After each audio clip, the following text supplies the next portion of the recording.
Hi everyone, hope you're all well and getting ready for Christmas. It's getting closer and closer. So for today's Advent Calendar's gift, I want to talk about your needs.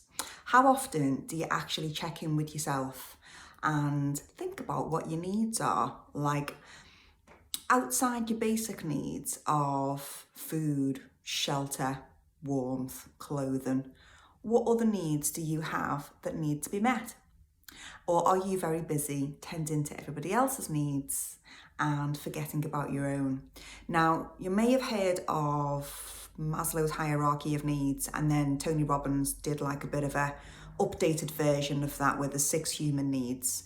Now, there's loads of little quizzes online that you can Google and find out what your 2 driving needs are, whether it's certainty, uncertainty, significance, growth, contribution, and I can't remember the 6th one off the top of my head.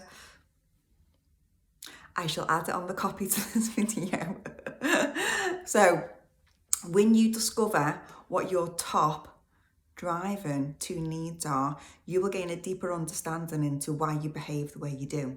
So for example, if significance is one of your driving needs and you need to feel significant, you're probably somebody, I would imagine, who maybe is a high performer, does quite well at work, loves entertaining, maybe loves throwing dinner parties, doesn't mind being the centre of attention. Maybe you're into performing arts, maybe you've written a book, perhaps you always did well at school or did well in work, or perhaps you were a troublemaker where you would end up causing loads of drama.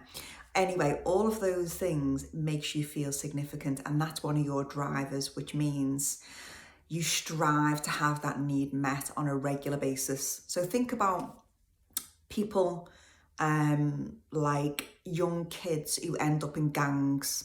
It makes them feel significant. So that's why sometimes we seek out trouble without even realising that we've done it, because you may have a drive and need to feel significant. I was a little bit naughty when I was at school and I was forever getting into trouble with teachers, but looking back on it, I probably just liked kicking up a fuss because that's one of my driving human needs.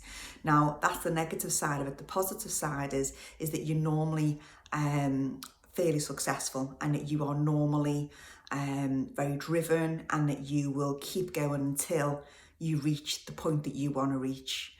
Another little example of the significance factor is, imagine walking down the street and you're seeing somebody walking towards you and you've got tattoos all over the face and maybe like massive those earrings. That's great, and that's just their fashion, that's how they're expressing themselves, and they are fully entitled to do that. But there's probably a possibility that it makes them feel significant. That's why we get tattoos. I've got quite a few tattoos, none of them massively visible, but it makes me feel a little bit significant. I like the feeling that it gives me. So think about your needs. What are your needs? Do you need to feel significant? Do you need to contribute? Do you need to feel like you're always growing? Do you love it when there's uncertainty, or do you much prefer certainty, whatever makes you feel safer? So have a little think about what your needs are, and if you want to do the test, the quiz, just Google 6 human needs and find out what yours are, and you can normally get a report emailed to you free of charge. Hope you enjoyed that.